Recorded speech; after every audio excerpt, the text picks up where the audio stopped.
Although the tracks have been torn up, the two railway lines that passed through Sharbot Lake played an important role in the economic and cultural development of Central Frontenac. Located at the junction of the Kingston and Pembroke and the Canadian Pacific Rail lines, the Railway Heritage Park provides a tangible way to embrace the past as we invest in the sustainable future of our community. I'm standing at the site of the former Sharbot Lake Railway Station. Sadly, it no longer exists, but behind me is a picture of the station as it existed in its heyday. Typical of many of the CPR stations of its day, it was a Van Horn design, architecturally very simple, but certainly a very functional building. The railway station serviced two railway lines as they passed through Sharbot Lake. Behind me is the Kingston to Pembroke line, known as the KNP, endearingly named or known as the Kick and Push, because it had to negotiate the Canadian Shield as it came from Kingston up to Sharbot Lake. The other line was the CPR line that's behind us, that the caboose is on, and it was built through Sharbot Lake in 1880. In the year 2000, after the disappearance of the railway, all there was left here was the track bed, an empty track bed. Gary Cook, who was a former railway man, he had an impressive collection of railway memorabilia which he wanted to share with the public. Gary Cook was the impetus for this whole project. And here we have in cutout form what we call Flat Gary, a rendering of Gary. And we're very thankful for all he did to help pull this project together. He approached a number of different people in the community, and finally a group was formed to look into this because there was interest, and they developed the mandate to celebrate the rich history and culture of Central Frontenac by building a replica of the Sharbot Lake Railway Station on its original site. So that was the original intent. Unfortunately, there have been many roadblocks to the rebuilding of the station. So while we continue to look for ways for this dream to come true, we continue other activities. We changed our name to the Central Frontenac Railway Heritage Society so that we could continue to do the work that we wanted to do. A decision was made to relay some of the track that Gary had at his place alongside the original track, and then we were able to bring out some of his artifacts and display them. At this end of the caboose we have our collection of artifacts that Gary Cook collected over the years. In addition to the artifacts, we have pictures in binders that you can look through. Hi, I'm Wayne Mose, and I'm a member of the board of the Railroad Committee.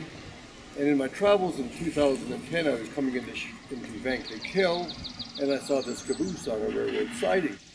We were able to purchase it for $4,800, I believe, is what we paid for it.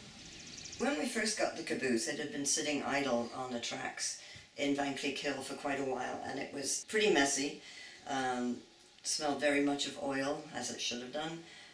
Things were very dirty and things were broken. So what we decided to do was to keep this end of the caboose and try and reconstruct the working caboose as it would have been in the days when it was on the rails, and leave the other end for display.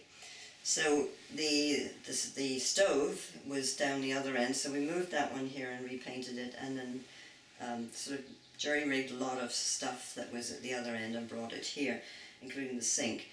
The conductor would keep his books at the desk. He was in charge of the freight and making sure stuff got dropped off, and when he did, so his books were over there. There was a water tank, so they had running water and facilities to cook and maintain things. In an attempt to make the site a child-friendly site, this is one of the projects that we undertook. It was funded by the Retired Teachers Organization, and we're very happy to have it so that kids can come and have their picture taken when they visit us. So when we have visitors, the first thing the children want to do is to climb up to see what's up here. And this is where the brakemen would sit. Their job was to keep an eye on the train as it was going along, because of course the caboose was at the back, to make sure that everything was fine, and sometimes if the brakes overheated, he would be able to warn the driver that there was a problem. He also was able to apply the brakes from the back end as well as the engineer at the front. The other thing we did was we built an information booth just up a little way.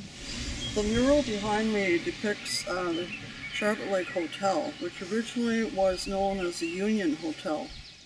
The K&P built this hotel, which would be closer to the new railway station, built 4 years before on the site across from the hotel.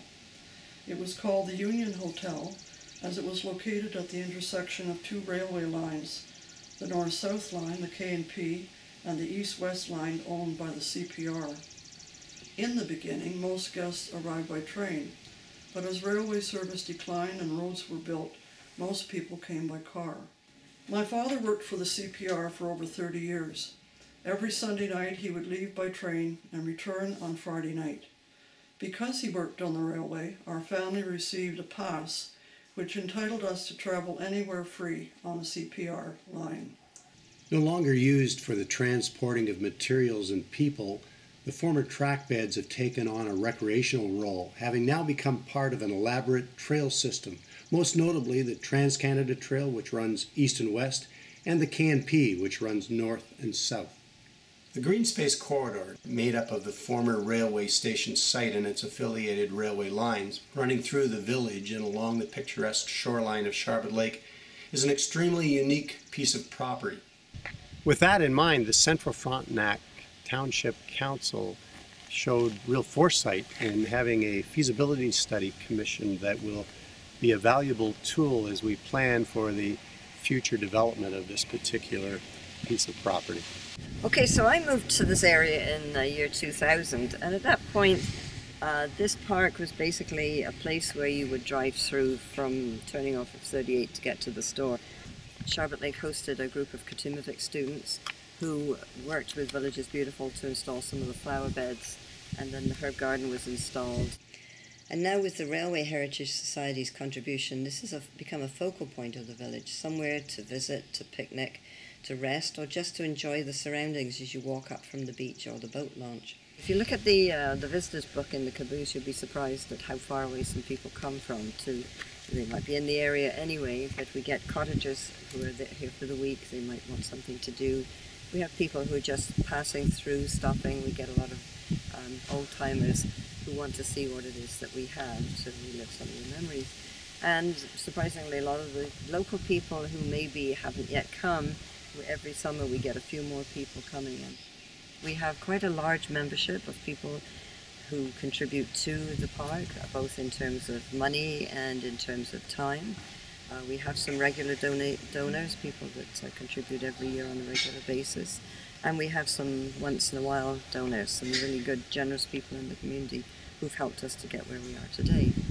If you wanted to contact us at any point, we have a Facebook page, we have a website, and we have an email list. We look forward to seeing you sometime.